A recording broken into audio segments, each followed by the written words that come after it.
Arrête de croire qu'il suffit d'être gentil, loyal ou sincère pour gravir les échelons. Tu vis encore dans un conte de fées? Réveille-toi. Les puissants ne tendent pas la main à ceux qui mendient l'attention. Ils tendent la main à ceux qui savent déjà manipuler l'image, le silence et la peur.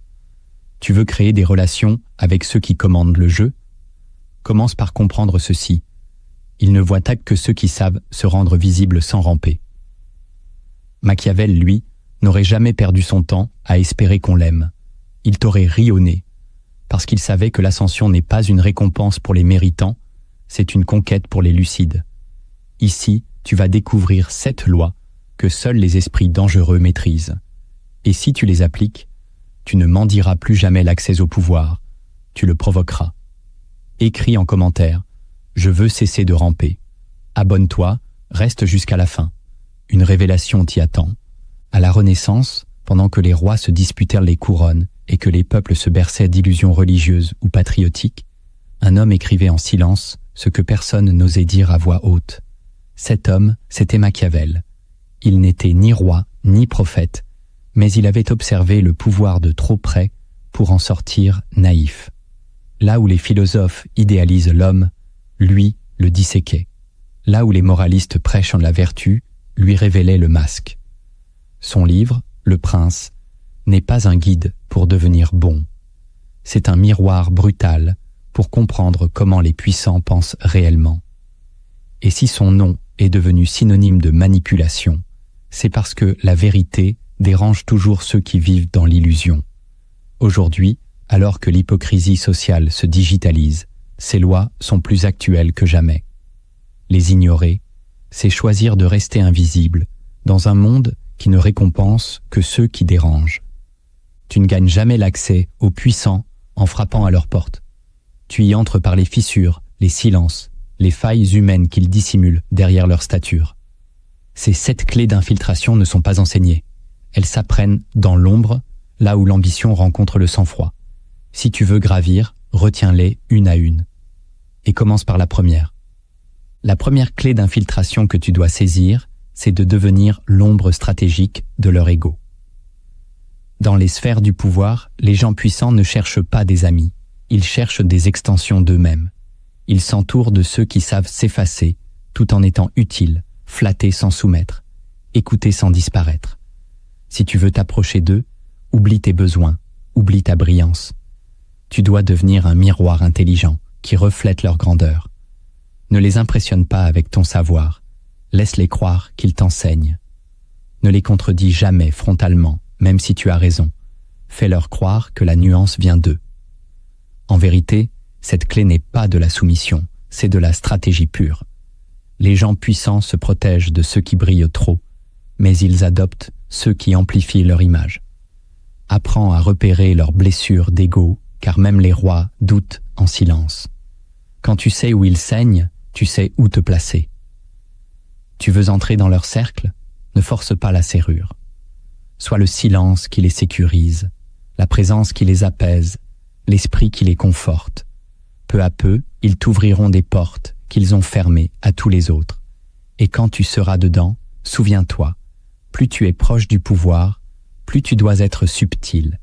Ce n'est pas ton intelligence qui te trahira, c'est ton besoin d'être reconnu. Retiens ceci, ce n'est pas la lumière qui infiltre, c'est l'ombre bien placée. La deuxième clé d'infiltration consiste à devenir indispensable avant même d'être remarqué.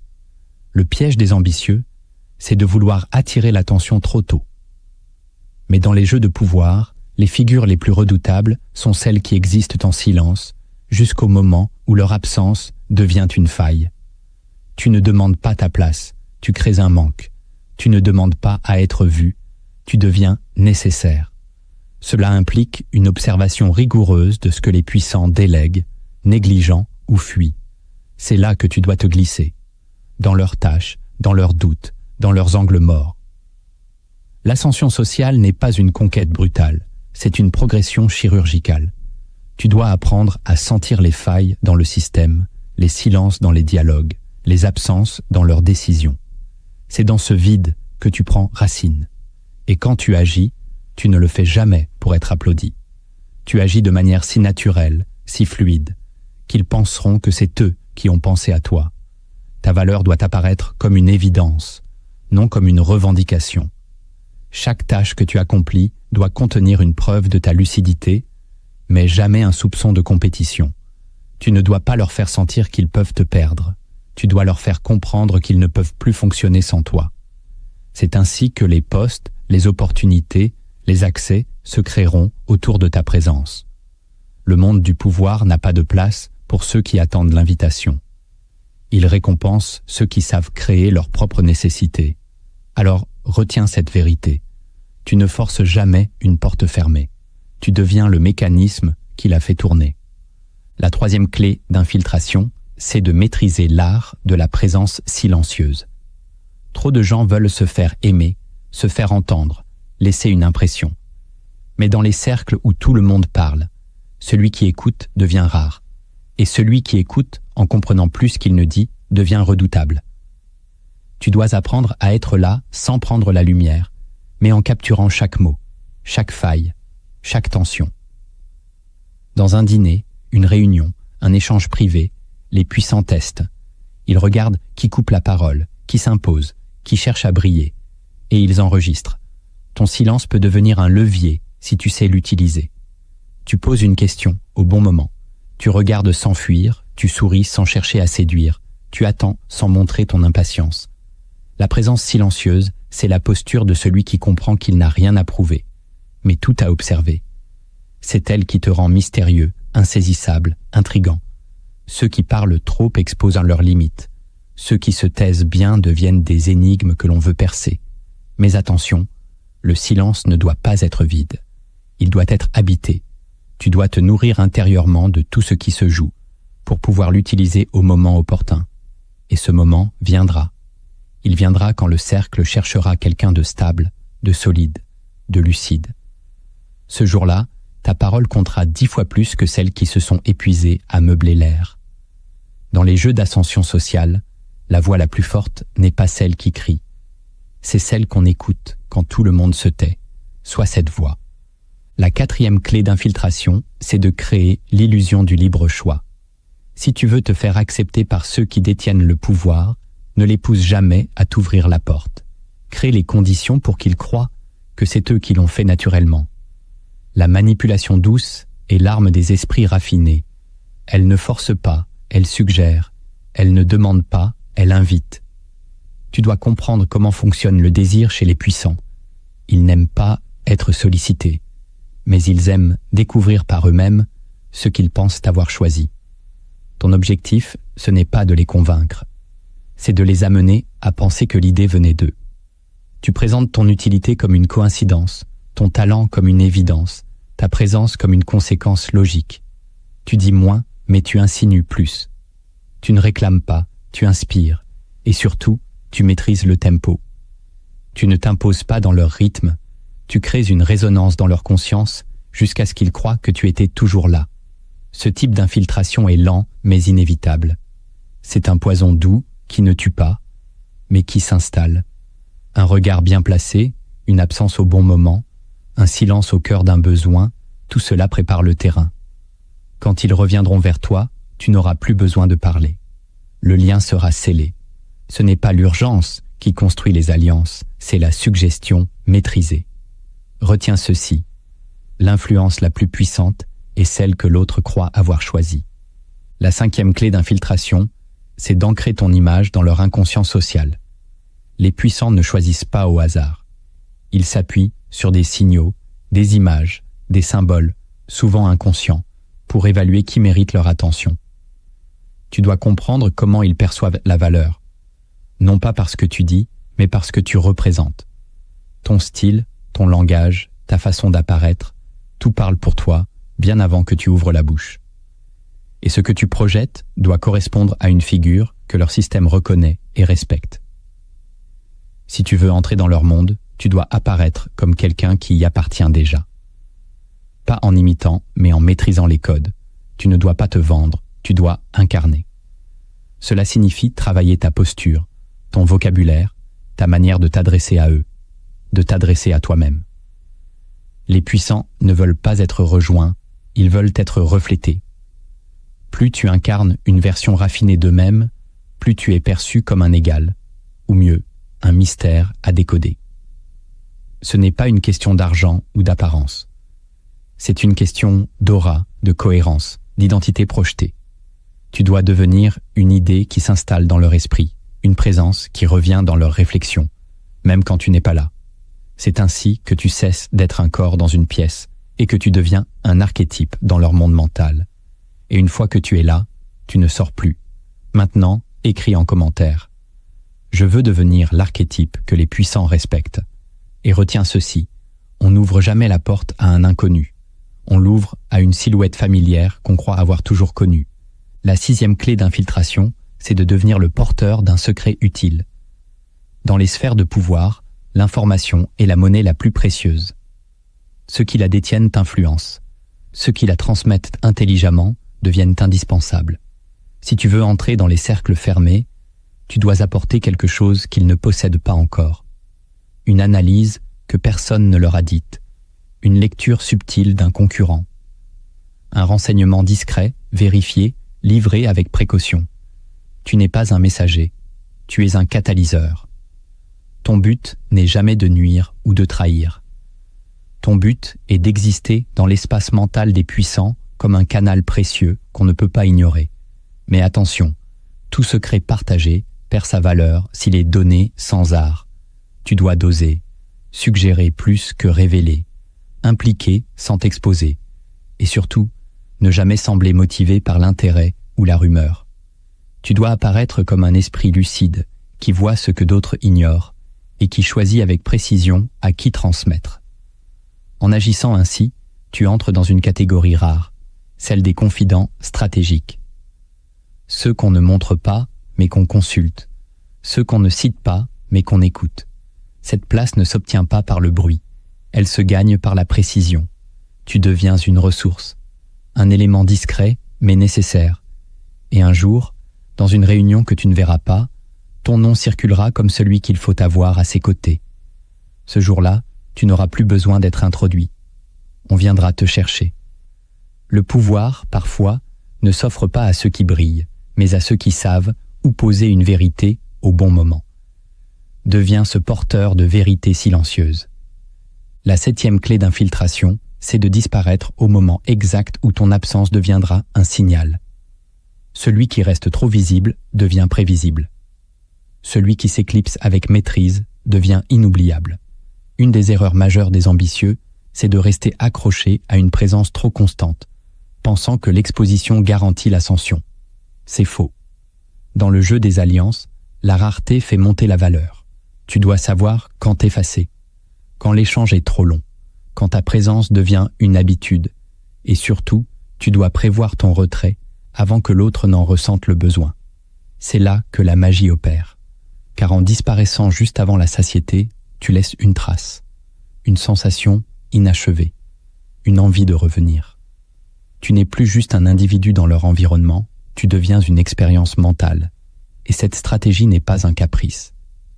Elle s'appuie sur un mécanisme psychologique puissant. Ce que l'on ne peut pas posséder totalement, on y pense davantage. En t'éloignant brièvement, tu réactives leur mémoire, leur curiosité, leur besoin de ta présence. Et surtout, tu renverses le rapport de force. Ce n'est plus toi qui cherches l'accès. C'est eux qui se demandent où tu es passé. C'est dans cette brèche que tu redéfinis ta valeur. Mais n'oublie jamais, cette disparition doit être contrôlée. Elle n'est ni une fuite, ni un silence blessé. C'est une tactique, une orchestration invisible. Tu quittes une pièce, un cercle, une conversation, avec l'élégance de celui qui sait qu'il reviendra. Et quand tu reviendras, ta valeur aura changé. Tu ne seras plus celui qui cherche l'entrée. Tu seras celui dont on a retenu l'absence. Retiens ceci. Dans le théâtre du pouvoir, celui qui contrôle sa sortie devient maître de son retour. Tu crois peut-être avoir compris le jeu, mais ce n'était que la surface. Derrière les stratégies visibles, il existe des lois invisibles, des codes silencieux, impitoyables, qui façonnent les rapports de pouvoir au plus profond de l'âme humaine. Ce que tu vas découvrir maintenant n'est pas à apprendre, c'est à intégrer ou à subir. La première loi, invisible, c'est que les puissants ne cherchent pas des alliés, mais des extensions de leur volonté. Tu crois qu'ils veulent des compagnons sincères, des partenaires équilibrés, des égaux avec qui cheminer? Faux. Ce qu'ils recherchent, ce sont des fragments utiles d'eux-mêmes, des entités qui confirment leurs décisions, soutiennent leurs ambitions, facilitent leur domination. Si tu veux être accepté, tu dois comprendre que leur monde ne tourne pas autour de la collaboration, mais autour du contrôle. Leurs relations sont fondées sur l'utilité, pas sur la vérité. Et plus tu essaieras d'imposer ton individualité, plus tu seras perçu comme une anomalie.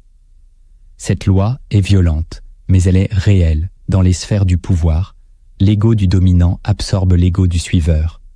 Tu dois donc choisir. Soit tu résistes et tu restes à la marge. Soit tu apprends à adapter ton langage, ton énergie, ton timing pour t'accorder à la fréquence de ceux que tu veux influencer. Cela ne veut pas dire disparaître. Cela veut dire t'infiltrer. Tu ne changes pas ce que tu es, tu modules ce que tu montres. Tu construis un masque stratégique, non pas pour trahir ton être, mais pour accéder à leur réalité. Car sans cette clé, tu resteras toujours perçu comme extérieur, imprévisible, donc dangereux. Les puissants s'entourent de ceux qu'ils comprennent. Si tu veux entrer, deviens lisible. Si tu veux rester, deviens indispensable. Et si un jour tu veux inverser les rôles, fais-le de l'intérieur. Retiens bien ceci. Les dominants ne veulent pas de toi. Ils veulent un prolongement d'eux-mêmes. Incarne-le sans jamais t'y perdre. La deuxième loi, invisible, c'est que tout pouvoir repose sur une peur bien entretenue. Les cercles d'influence n'existent pas par admiration, mais par tension. Ils ne tiennent pas parce que les gens s'aiment, mais parce qu'ils se craignent.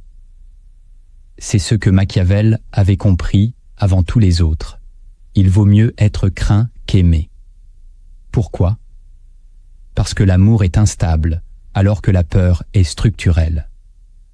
Dans les hautes sphères, chaque lien repose sur une forme de retenue, de prudence, d'incertitude maîtrisée. Si tu veux te faire respecter, tu dois projeter un mystère qui inquiète, une force que l'on sent, mais qu'on ne comprend pas totalement. Trop de naïfs veulent être aimés à tout prix. Mais ceux qui montent ne cherchent pas la sympathie. Ils cultivent le doute. Ils imposent une distance émotionnelle. Ils montrent ce qu'ils veulent, mais laissent toujours deviner ce qu'ils peuvent faire. La peur n'est pas la violence. La peur, c'est le sentiment que l'autre pourrait déséquilibrer la partie si on le provoque. Et c'est cette incertitude qui te protège, qui t'impose, qui te distingue. Dans un monde où chacun cherche à séduire, celui qui sait contenir sa lumière devient fascinant. Tu veux créer des relations fortes avec des gens puissants? Ne te dévoile pas entièrement. Crée des zones d'ombre. Ne donne pas toutes tes pensées. Ne révèle jamais tes limites. Sois cordial, mais jamais transparent. Sois présent, mais jamais envahissant. Car dans le jeu social, celui que l'on ne comprend pas devient celui que l'on respecte. Et celui qu'on respecte devient celui qu'on écoute. Alors, retiens ceci. Tu n'as pas besoin d'être le plus aimé dans la pièce. Tu dois être celui dont l'absence ferait trembler la structure. La troisième loi, invisible, c'est que ta valeur dépend moins de ton talent que de ta rareté. Le monde actuel te pousse à te montrer, à publier, à crier, à exister en permanence. Mais dans les cercles fermés, c'est l'inverse. Plus tu es accessible, moins tu impressionnes. Ce qui est trop visible devient banal. Ce qui est trop disponible devient soupçonné. Et ce qui est rare, même imparfait, devient désiré. Si tu veux créer un lien avec des gens puissants, tu dois apprendre à disparaître, à doser ta présence, à n'intervenir que lorsque ton absence devient un problème. C'est là que tu deviendras un marqueur psychologique, un repère émotionnel. Et cette rareté n'est pas qu'une stratégie de présence. C'est une discipline intérieure. Elle exige de résister à l'ego qui veut être vu. Elle exige de préférer l'impact au bavardage, la trace au bruit. En te retirant au bon moment, tu crées un vide. Et ce vide parle de toi plus que 1000 discours. Il suggère que tu as autre chose à faire, d'autres cercles à fréquenter, un monde intérieur plus riche que leurs besoins immédiats. Tu cesses d'être une option parmi d'autres. Tu deviens un mystère qu'on guette, une silhouette qu'on veut revoir. Et paradoxalement, cette rareté augmente ta valeur perçue, même si tu ne fais rien de plus. L'illusion d'importance se construit souvent sur le manque. Ce n'est pas une trahison de ton authenticité, c'est une maîtrise de ton énergie sociale. Tu n'es pas là pour remplir l'espace, tu es là pour le transformer. Et parfois, la meilleure manière d'être inoubliable, c'est de n'être là que lorsqu'il le faut. Retiens cette loi. Ton plus grand pouvoir n'est pas ta compétence, c'est ta capacité à te faire désirer sans jamais courir après l'invitation. La quatrième loi invisible, c'est que tout lien d'influence repose sur une illusion mutuellement acceptée. Tu crois que les relations sincères dominent le monde? Que les élites se choisissent entre personnes honnêtes et loyales? C'est faux. Ce qui lie les puissants, c'est un jeu de masques savamment entretenu. Chacun sait que l'autre joue un rôle. Chacun sait que la vérité est partielle. Mais personne ne le dit. Pourquoi? Parce que cette illusion permet au système de fonctionner sans effondrement. Si tu veux pénétrer ces cercles, tu dois comprendre ce jeu, l'accepter et apprendre à y jouer sans te brûler. Ne cherche pas à tout dire. Ne cherche pas à tout clarifier. L'ambiguïté est ton allié. Elle crée l'espace où chacun projette ce qu'il veut croire. Et ce que les puissants veulent croire, c'est qu'ils peuvent te contrôler, t'utiliser ou te comprendre. Alors qu'ils n'en sont jamais sûrs. C'est ce doute qui les intrigue. C'est cette illusion d'accès qui les pousse à te garder près d'eux. Tu n'es pas là pour tout révéler. Tu es là pour incarner une promesse non formulée. Tu deviens un terrain de projection, un miroir qui reflète ce qu'ils ont besoin de voir. Cela demande une intelligence sociale froide, une maîtrise émotionnelle aiguë, mais surtout, cela exige que tu ne t'attaches jamais à ce qu'ils montrent. Car ce qu'ils montrent est un rôle. Et toi aussi, tu dois choisir le tien. Dans le théâtre du pouvoir, ceux qui révèlent trop vite leurs intentions sont sacrifiés les premiers. Ceux qui laissent planer le doute deviennent essentiels. Retiens ceci. La relation n'est pas réelle. Elle est utile. Et c'est dans cette illusion partagée que tu crées ton espace d'influence. La cinquième loi, invisible, c'est que tu es toujours plus surveillé que tu ne le crois. Dans les cercles du pouvoir, tout est noté. Ton regard, ta réaction, ton silence, ton sourire. Rien n'est anodin. Ce que tu crois être une simple réponse peut devenir un signal. Ce que tu penses être une absence temporaire peut être interprété comme une trahison. Ce que tu considères comme de la franchise peut être vu comme une menace. Tu vis peut-être encore avec cette naïveté de croire que tout le monde t'accorde le bénéfice du doute. Mais au sommet, il n'y a pas de place pour le doute. Il n'y a que des perceptions, des jugements, des instincts. Et plus tu montes, plus ces jugements deviennent rapides, froids, silencieux. Tu dois donc apprendre à maîtriser ton image comme une arme. Chaque mot est une lame, chaque silence, une stratégie, chaque interaction, un test. Cela ne veut pas dire jouer un rôle vide. Cela veut dire que ton authenticité doit être dirigée. Elle doit être consciente, aiguisée, stratégique. Tu n'as plus le droit à l'erreur spontanée. Tu dois savoir ce que tu projettes, même dans ton absence. Et si tu échoues, tu ne le sauras peut-être jamais. Car les puissants ne t'éliminent pas par des mots. Ils t'effacent simplement de leur monde. Retiens ceci, le pouvoir n'oublie pas. Il observe, il évalue, et il décide sans bruit. Alors pose-toi la vraie question. Que renvoies-tu lorsque tu crois que personne ne regarde? Écris en commentaire. Je veux maîtriser ce que je projette même dans le silence. La sixième loi invisible, c'est que plus tu t'approches du centre, plus tu dois t'éloigner émotionnellement. L'ascension vers les sphères du pouvoir n'est pas une montée dans la lumière. C'est une descente vers des zones où les sentiments deviennent des faiblesses exploitables. Plus tu entres dans leur monde, plus tu découvriras que l'intimité est une illusion stratégique. Ils te souriront, te flatteront, te confieront leurs doutes. Mais tout est calcul. Et si tu y crois, tu deviendras vulnérable. Ce n'est pas de la méchanceté, c'est la structure même du pouvoir. Chacun surveille chacun, chacun teste chacun. L'émotion y est une monnaie, pas un lien. Tu dois donc apprendre à ressentir sans t'attacher, à observer sans t'impliquer. Cela ne veut pas dire devenir froid, mais devenir clair. Tu ne te laisses pas emporter. Tu ne confonds pas l'intérêt qu'on te montre avec l'amitié qu'on te donne. Tu ne donnes pas ton cœur à ceux qui jouent avec des masques. Car plus tu donnes, plus tu t'exposes. Et dans ces cercles, ce que tu montres devient ce qu'ils utiliseront. L'équilibre est subtil. Tu dois rester humain, mais intouchable, présent, mais imprenable, chaleureux, mais inébranlable. Cette distance émotionnelle n'est pas une protection, c'est une forme supérieure de lucidité. Elle te permet de voir les mouvements de pouvoir, les alliances temporaires, les trahisons à venir. Et surtout, elle te libère. Car tant que tu es lié émotionnellement, tu ne peux pas jouer ta propre partie. Retiens cette loi.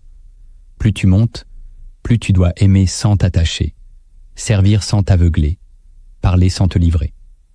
La 7e loi invisible, c'est que toute ascension durable exige un effacement progressif de l'ancien toi. Tu ne peux pas monter en restant celui que tu étais. Ce que tu as cru, ce que tu as aimé, ce que tu as montré, tout cela devra être redéfini. Non pas parce que tu trahis ton essence, mais parce que chaque niveau du pouvoir exige une version plus fine, plus aiguisée, plus contrôlée de ton être. Ce n'est pas un sacrifice brutal, c'est une mue. Tu abandonnes les comportements spontanés, tu réévalues tes mots, tu redessines ton silence. Et surtout, tu assumes que ta transformation créera du rejet, de l'incompréhension, parfois même de la solitude. Mais c'est le prix. Il n'y a pas d'ascension sans perte d'innocence. Tu dois apprendre à vivre avec cette tension intérieure, celle de rester fidèle à ton but tout en abandonnant tes anciens repères. C'est une douleur noble, une métamorphose que peu acceptent, car beaucoup veulent le sommet, mais peu acceptent de mourir à eux-mêmes pour y arriver. Pourtant, c'est là que tout commence vraiment. Quand tu ne cherches plus à plaire, quand tu ne ressens plus le besoin d'être compris, quand tu agis non par réaction, mais par dessein, ce moment-là est rare. Il fait peur. Mais il est nécessaire. Car les cercles les plus fermés ne s'ouvrent qu'à ceux qui ont accepté de laisser leur ancienne version à la porte. Retiens ceci. L'accès à la puissance n'est pas donné à celui qui en rêve. Il est accordé à celui qui s'est déjà transformé en l'homme qu'il devra être pour la maîtriser. Comprendre les lois ne suffit pas. Tu dois maintenant apprendre à agir. Froidement, intelligemment, efficacement. Chaque manœuvre sociale que tu vas découvrir est un outil de précision. Si tu les appliques correctement, elles redessineront ta trajectoire. Sans bruit, sans permission. Ce n'est plus de la théorie. C'est une prise de terrain. Et tout commence maintenant. La première manœuvre sociale consiste à maîtriser l'art de l'introduction indirecte. Tu ne te présentes jamais de front à une personne puissante. Tu fais en sorte qu'elle entende parler de toi avant même de t'avoir rencontré. Cela signifie que ton nom, ton aura, ta réputation doivent circuler dans les couloirs avant ta silhouette. Ce que les puissants respectent, ce n'est pas seulement ton talent, c'est la perception que les autres ont déjà de toi. Tu veux que ton image précède ta parole. Pour cela, tu identifies les relais d'influence, les assistants, les conseillers, les observateurs silencieux qui orbitent autour du cercle central. Tu gagnes leur respect, tu leur offres de la valeur, tu laisses des traces subtiles, une idée brillante glissée dans une conversation, une aide stratégique non sollicitée, un geste d'élégance rare. Tu ne demandes rien, tu agis, et peu à peu, ton nom monte, ton aura se propage, ta présence devient connue avant même ton arrivée. Le jour où le puissant t'adresse la parole pour la première fois, il a déjà entendu ton nom au moins 3 fois. Ce n'est plus une rencontre, c'est une reconnaissance différée. Cette manœuvre exige de la patience, du sang-froid, un sens affûté de l'observation. Tu ne cherches pas la lumière. Tu l'orientes vers toi lentement, sans jamais lever les bras. Retiens bien, dans l'ascension sociale, ce n'est pas le premier contact qui compte, c'est le silence qui l'a précédé. Et plus ce silence est rempli de rumeurs subtiles, plus ta voix portera quand tu parleras enfin. Ne force jamais l'entrée, fais en sorte qu'on vienne te chercher. La deuxième manœuvre sociale consiste à créer une valeur stratégique invisible. Tu ne te rends pas utile de manière visible, bruyante ou attendue. Tu deviens indispensable dans les coulisses, là où peu regardent, mais où tout se joue, Cela veut dire observer ce que les puissants ignorent, délèguent ou fuient. Tu identifies leurs failles structurelles, leurs petites négligences, leurs angles morts. Et sans rien demander, tu interviens. Tu corriges, tu améliores, tu fluidifies, tu deviens un pilier invisible, un stabilisateur discret, un allié silencieux. L'important, c'est que ta contribution ne soit jamais confondue avec un simple service. Elle doit être perçue comme un soulagement inattendu. Et surtout, elle ne doit pas être expliquée. Tu laisses les résultats parler. Tu laisses le mystère agir. Le puissant ne sait pas exactement comment tu as fait, mais il ressent que ta présence rend les choses plus faciles, plus sûres, plus fluides. C'est ainsi que tu t'imposes sans t'annoncer. C'est ainsi que tu crées une dette implicite, une reconnaissance muette. Et cette reconnaissance est plus puissante que n'importe quelle faveur demandée, car elle ne repose pas sur une parole, mais sur un soulagement. Et les êtres puissants, trop souvent entourés de complications, deviennent rapidement fidèles à ceux qui réduisent la friction sans les déranger. Tu ne cherches donc jamais la validation immédiate. Tu travailles en amont. Tu agis sans bruit. Et un jour, dans une réunion où tu n'es pas présent, ton nom sera mentionné comme celui qu'il faut garder prêt.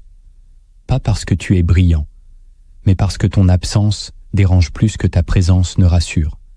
Voilà le pouvoir d'une valeur stratégique invisible. La troisième manœuvre sociale consiste à orchestrer ton mystère avec précision. Tu ne te livres jamais entièrement. Tu choisis ce que tu révèles et surtout ce que tu retiens. Tu dois comprendre une chose. Les puissants sont assaillis de personnes qui veulent leur plaire.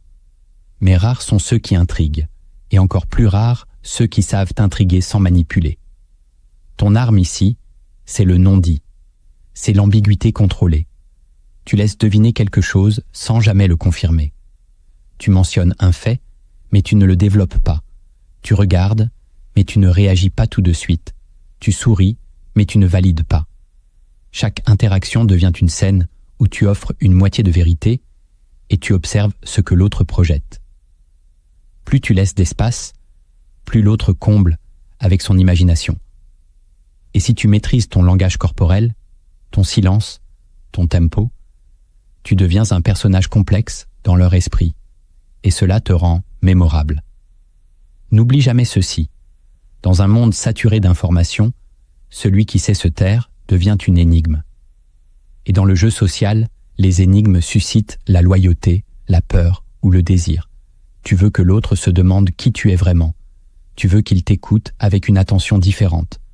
Pour cela, tu dois ralentir ton expression, canaliser ton énergie et surtout, résister à l'envie d'expliquer. Ce que tu expliques perd de sa force. Ce que tu laisses en suspens devient une obsession. Et c'est cette obsession qui crée les alliances les plus durables. Dans les sphères du pouvoir, les relations ne reposent pas sur la transparence. Elles reposent sur la tension. Orchestrer ton mystère, c'est créer une tension qu'on ne cherche pas à fuir, mais à apprivoiser. La quatrième manœuvre sociale consiste à révéler ta loyauté par des gestes risqués. Tu ne gagnes pas la confiance des puissants avec des flatteries ou des déclarations. Tu la gagnes par des choix concrets, faits au bon moment, souvent sans retour immédiat. La loyauté, dans les sphères élevées, ne se dit pas. Elle se prouve par des sacrifices subtils, des prises de position silencieuses, des absences calculées. Cela peut être un mot retenu dans une discussion où tu aurais pu nuire. Cela peut être un soutien discret lors d'un moment où l'autre vacille. Ce sont ces gestes que personne ne demande, mais que les puissants n'oublient jamais, parce qu'ils comprennent que tu aurais pu agir autrement et que tu ne l'as pas fait. Tu ne dois pas multiplier ces gestes, ils perdraient leur puissance, mais tu dois les doser comme des coups d'épée dans l'eau, invisibles mais profonds. Et surtout, tu dois les faire sans rien attendre. C'est cette absence d'attente qui rend ta loyauté inébranlable, car elle ne cherche pas à acheter une faveur. Elle impose le respect. Le respect ne se réclame pas, il se provoque. Et les gestes de loyauté stratégique sont parmi les plus puissants pour établir une relation solide, silencieuse, indiscutable. Mais attention, ce respect n'est durable que si tu restes maître de ta posture. Tu n'es pas soumis. Tu es loyal parce que tu l'as décidé, pas parce que tu as besoin. Et c'est cette nuance qui fait de toi un allié de poids, pas un pion. Retiens bien ceci, dans l'arène du pouvoir, ceux qui affichent leur loyauté sont suspectés. Ceux qui la vivent sans bruit deviennent irremplaçables. La 5e manœuvre sociale consiste à te positionner comme une alternative silencieuse. Tu ne critiques jamais celui qui est en place. Tu ne dénigres pas l'actuel conseiller, bras droit, partenaire. Tu fais mieux. Tu observes ses failles et tu les incarnes en silence, sans le dire. Tu ne réclames pas sa place. Tu la mérites. Tu l'incarnes. Tu la laisses venir à toi. Tu deviens progressivement celui qu'on commence à consulter en parallèle. Celui qui donne des réponses plus précises. Celui qui comprend les enjeux sans faire de bruit. Et surtout, celui dont la présence rassure là où l'autre fatigue. C'est une ascension par contraste, sans jamais confronter directement, sans jamais blesser, mais en étant là, stratégiquement, quand l'autre faillit. Cela exige du tact, de la retenue, de la patience. Tu dois maîtriser ton rythme, ton ego, ton envie de reconnaissance. Tu ne veux pas qu'on dise « il veut prendre la place ». Tu veux qu'on pense « il devrait l'avoir depuis longtemps ». Cette distinction change tout, car elle ne provoque pas la défense, elle génère l'évidence. Et un jour, sans forcer, tu te retrouveras à occuper une position centrale, non pas parce que tu l'as conquise, mais parce que l'autre l'a perdue en te regardant monter. Voilà le pouvoir d'une alternative silencieuse. C'est une présence qui ne cherche pas, mais qui finit toujours par obtenir. La 6e manœuvre sociale consiste à utiliser la rumeur comme une architecture invisible. Tu ne participes jamais aux ragots, tu les observes. Tu ne lances jamais une rumeur. Tu la laisses naître de ton silence bien orchestré. Dans les sphères du pouvoir, l'information circule comme un courant d'air.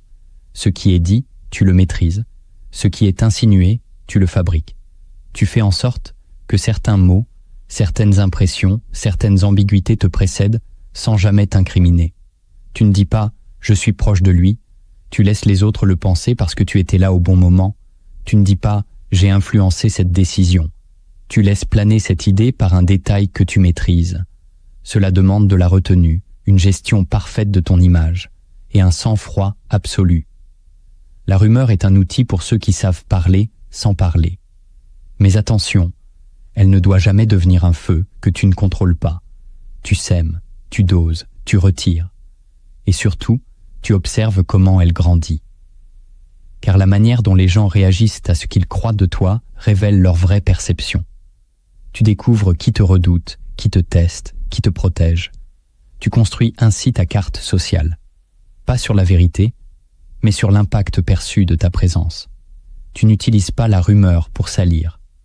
Tu l'utilises pour modeler le paysage autour de toi, pour que ton nom devienne un signal faible, mais constant, dans l'esprit des puissants. Une présence qui circule sans bruit, mais qui s'impose sans explication. Retiens ceci, tu n'as pas besoin d'être partout, tu dois seulement être là où les mots te dessinent, même en ton absence. La 7e manœuvre sociale consiste à te rendre irremplaçable en t'effaçant au sommet de ton influence.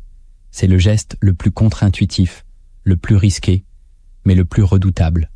Tu ne t'accroches pas à ta place. Tu te retires brièvement lorsque ta valeur est à son apogée. Pourquoi ?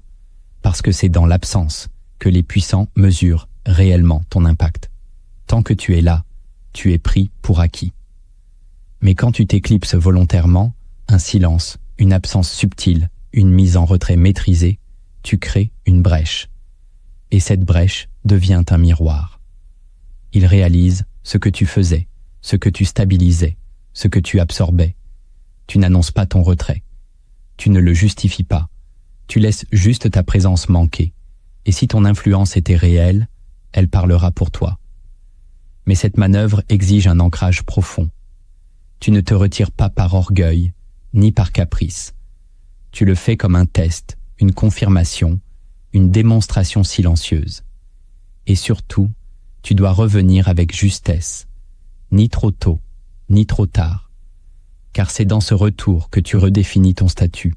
Tu ne seras plus simplement utile, tu seras vital, tu seras perçu comme un pilier qu'on ne veut plus voir partir. Et cette position n'est plus négociable. Tu ne seras plus toléré, tu seras intégré. C'est ainsi que tu passes de l'influence à la nécessité. Pas par l'effort continu, mais par l'intelligence du retrait. Retiens bien ceci. Celui qui sait quand se taire, quand s'absenter, quand revenir, n'a plus besoin de convaincre. Il règne en silence. Tu peux maintenant refermer les yeux. Tu sais ce que peu savent. Tu as vu ce que les autres refusent d'admettre. L'ascension sociale n'est pas une suite d'opportunités heureuses, mais une construction froide, lucide, patiente. Ce n'est pas une quête d'amour, mais une orchestration de perception. Ceux qui dominent ne sont pas ceux qu'on admire, mais ceux qu'on redoute en silence, ceux dont la présence s'installe dans l'ombre, ceux qui n'exigent rien, mais à qui tout finit par être donné. Tu n'as pas besoin d'implorer l'accès au pouvoir. Tu dois apprendre à devenir une énigme, une nécessité, une absence qui dérange, une présence qui structure. Les manœuvres que tu viens d'entendre ne sont pas des astuces sociales. Ce sont des règles de survie pour ceux qui refusent de rester en bas. Et si tu sais les appliquer avec précision, elles t'ouvriront des portes que tu n'auras plus jamais besoin de frapper. Tu ne seras pas seulement toléré, tu deviendras un pivot. Tu ne seras pas invité, on s'organisera autour de toi. Mais souviens-toi, plus tu montes, plus tu dois devenir subtil. Le sommet ne supporte pas le bruit. Il accueille les figures qui savent rester calmes dans la tempête. Machiavel l'avait compris. Il ne criait pas. Il écrivait dans l'ombre. Et c'est pour cela que son nom résonne encore aujourd'hui. Maintenant, la question est simple. Es-tu prêt à être vu sans parler, craint sans menace, recherché sans demande? Si oui, alors commence. Et n'oublie pas de t'abonner pour découvrir ce que même les ambitieux les plus rusés n'ont jamais compris.